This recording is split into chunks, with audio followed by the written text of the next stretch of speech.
दोस्तों, उम्मीद करता हूँ आप सब खैरियत से होंगे। आज की इस वीडियो में बहुत ही इंपॉर्टेंट टॉपिक हम करने वाले हैं, उसका नाम है एमसीवी। एमसीवी होता क्या है? आपने जब कभी भी अपनी ब्लड की रिपोर्ट करवाई होगी, उसके अंदर आपने एमसीवी का वर्ड लाजमी देखा होगा। तो आज की इस वीडियो में हम जानेंगे बहुत ही सिंपल करके उसके एमसीवी होता क्या है, उसकी डेफिनेशन। एमसीवी अगर लो होता है तो उसको क्या कहते हैं, हाई होता है तो उसको क्या कहते हैं, बहुत ही ईजी करके आपको समझाने वाला हूँ। तो आप सबसे रिक्वेस्ट है कि मेरे चैनल को आप लाजमी सब्सक्राइब करें, तो मुझे मोटिवेशनल में और मैं अच्छी अच्छी वीडियो आपके लिए बनाता रहूँ।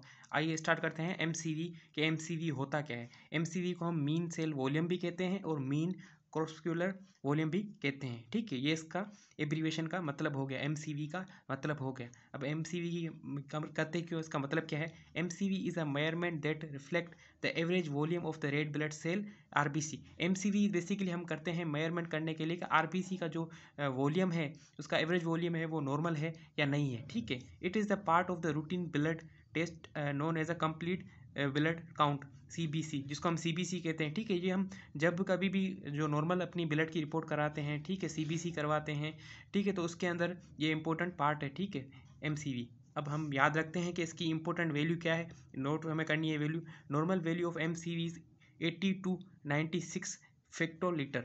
ठीक है, इसको हम इसके अंदर मेयर करते हैं, ये इसकी नॉर्मल वैल्यू। अगर इससे ज़्यादा होगा तो क्या हाई एमसीवी होगा, अगर इस वैल्यू से कम होगा तो लो एमसीवी काज होगा। अब देखते हैं एमसीवी हमें किस बात में मदद देता है। MCV help doctors understand the size of the red blood cell and can provide valuable information about underlining causes of the anaemia और अदर ब्लड डिसऑर्डर। तो आपको ये समझ में आ गई होगी बात कि जब भी डॉक्टर एमसीवी को देखता है, उसकी रेंज को देखता है, तो उसको अंडरस्टैंड में ईजी होता है कि उसका रेड ब्लड सेल का साइज़ क्या है। ठीक है, और वो उसको इन्फॉर्मेशन प्रोवाइड करता है कि जो एनीमिया है उसका काज क्या हो सकता है, एनीमिया कौन कौन से किस्म का हुआ है ब्लड के अंदर मुख्तलिफ किस्म के एनीमिया होते हैं, तो उसके अंदर ये एमसीवी हमें हेल्प करता है। आगे देखते हैं क्या है पर्पज़ ऑफ एमसीवी। ठीक है, अब हमें आगे देखते हैं इसके कौन कौन से पर्पज़ है। क्लासीफाई एनीमिया, इसके हमने क्लासीफाई किया एनीमिया के अंदर कौन कौन से। MCV is primarily use to help classify types of the anaemia. Anaemia is a condition where there are the not enough healthy red blood cell to carry adequate oxygen to the tissue. Basically anaemia होता क्या है, एक condition होती है, उसके अंदर जो है रेड ब्लड सेल जो है वो हेल्दी नहीं होता, ख़राब हो जाता है, सही से वर्क नहीं करता, ऑक्सीजन प्रोवाइड नहीं करता टिश्यू को, तो उसको हम बोलते हैं एनीमिया। अब एनीमिया के बेसिस पे हमने 3 टाइप्स एनीमिया पढ़ेंगे, कौन कौन से होते हैं। सबसे पहले होते हैं माइक्रोसाइटिक एनीमिया, नंबर 2 पे होते हैं नॉर्मोसाइटिक एनीमिया और नंबर 3 पे है मैक्रोसाइटिक एनीमिया। अब वर्ड माइक्रो से आपको समझ में आ गया होगा, मतलब छोटा। ठीक है, माइक्रोसाइटिक एनीमिया क्या होता है? Characterise by the similar than normal red blood cells. अगर रेड ब्लड सेल का जो साइज़ है वो नॉर्मल से बहुत ही छोटा होगा तो उसको हम बोलते हैं उसके अंदर क्या हुआ है, माइक्रोसाइटिक एनीमिया होगा। ठीक है, फिर देखते हैं क्या है नॉर्मोसाइटिक एनीमिया क्या है, characterise by the normal size of the red blood cell. ठीक है, अगर नॉर्मल साइज होगी रेड ब्लड सेल की तो उसको हम वर्ड नॉर्मोसाइटिक जो है नॉर्मल से लिया गया है। ठीक है, फिर क्या है मैक्रोसाइटिक एनीमिया। मैक्रोसाइटिक एनीमिया क्या होता है, मतलब साइज इंक्रीज होगा रेड ब्लड सेल का। ठीक है, characterise by the larger than normal red blood cell. अगर रेड ब्लड सेल का साइज नॉर्मल से ज़्यादा होगा तो उसको हम बोलेंगे मैक्रोसाइटिक एनीमिया। तो हमने ये 3 टाइप के एनीमिया बहुत ही ईजी करके समझ लिया। आगे देखते हैं हमारे पास क्या है इसके अंदर। और अब देखते हैं एवुलेटेड ब्लड डिसऑर्डर्स। देखते हैं इसके अंदर क्या लिखा हुआ है। MCV can also help diagnose other blood disorders. MCV जो हमने पढ़ा है कि वो हमें मदद देता है बहुत सारे डिसऑर्डर को डायग्नोज करने में। ठीक है, वो कौन कौन से हो सकते हैं, थैलेसीमिया हो सकता है, लिवर डिजीज हो सकता है, विटामिन B12 हो सकता है और फोलेट डेफिशिएंसी भी हो सकती है। ठीक है, आगे देखते हैं क्या है 3rd नंबर पे हमारे पास मॉनिटर ट्रीटमेंट। ठीक है, फिर इसके अंदर देखते हैं क्या है। MCV can be use to monitor the effectiveness of the treatment for the anaemia. MCV जो है बहुत ही इफेक्टनेस काज कर सकती है ट्रीटमेंट के अंदर, एनीमिया के अंदर। एनीमिया इंक्लूडिंग दूस रिलेटेड ऑन आयरन डेफिशिएंसी, वो एनीमिया जो आयरन डेफिशिएंसी से रिलेटेड हो या B12 डेफिशिएंसी से रिलेटेड हो या उससे और इनसे मिलती जुलती कोई कंडीशन हो। ठीक है, अब एमसीवी का एक कैलकुलेशन का फार्मूला होता है, ये भी इंपॉर्टेंट है, एमसीक्यू में पूछा जाता है, आपको याद रखना है हर एग्जाम में। ठीक है, पूछा जाता है एमसीवी क्या है। एमसीवी इसका फार्मूला क्या है, हेमेटोसाइटिक multiply by 10 upon red blood cell count. ठीक है, ये इसकी कैलकुलेशन का फार्मूला, ये आपको याद रखना है। अब हम जानेंगे हाई एमसीवी। ठीक है, हाई एमसीवी क्यों होता है, उसके काजेज कौन कौन से थे वो जानते हैं। अब हाई एमसीवी उसको हम क्या बोलते हैं, मैक्रोसाइटोसिस। ठीक है, दोस्तों उम्मीद करता हूँ आपको मेरी वीडियो समझ में आ रही होगी। तो आप सबसे रिक्वेस्ट है, यहाँ तक अगर आपको मेरी वीडियो समझ में आ गई है तो मेरी वीडियो को लाइक करें और कमेंट करके बताएं कि आपको और कौन कौन से टॉपिक पे वीडियो चाहिए।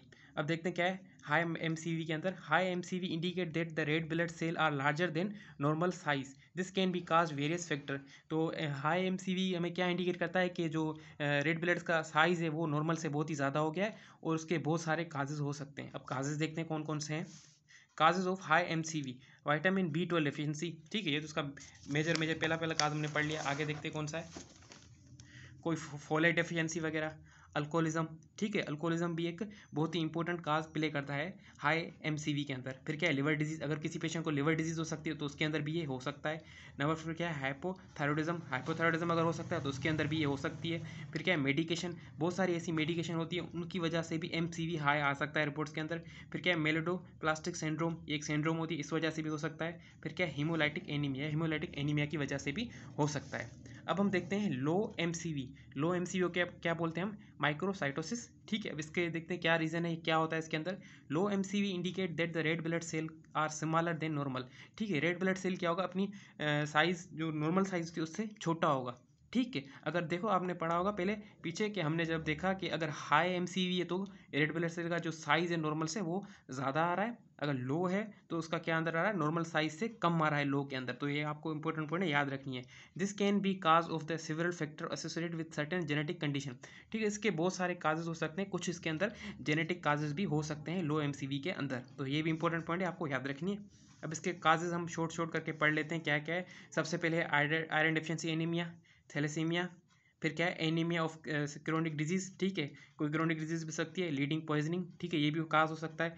स्पाइरोब्लास्टिक एनीमिया या कॉपर डेफिशिएंसी या बोन मेरो डिसऑर्डर, या कोई बोन मेरो डिसऑर्डर्स भी हो सकती है। तो दोस्तों आपको ये इन एमसीवी के अंदर बेसिकली याद रखना है उसकी डेफिनेशन, ये इंपॉर्टेंट है, एग्जाम में पूछी जा सकती है। उसकी नॉर्मल जो वैल्यू होती है वो आपको याद रखनी है। और आपको ये भी याद रखना है कि एमसीवी को हम फेटो लीटर के अंदर मेजर करते हैं, ठीक है।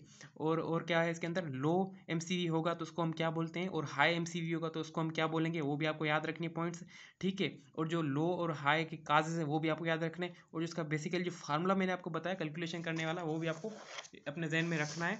ये बहुत ही ज़्यादा इंपॉर्टेंट है, ये एग्जाम में भी ज़्यादातर आता है। तो दोस्तों उम्मीद करता हूँ कि आपको ये मेरी वीडियो अच्छी लगी होगी, समझ में आ गई होगी।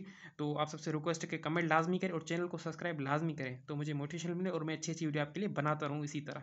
आप सबका शुक्रिया कि आप मेरी वीडियो देखते हैं।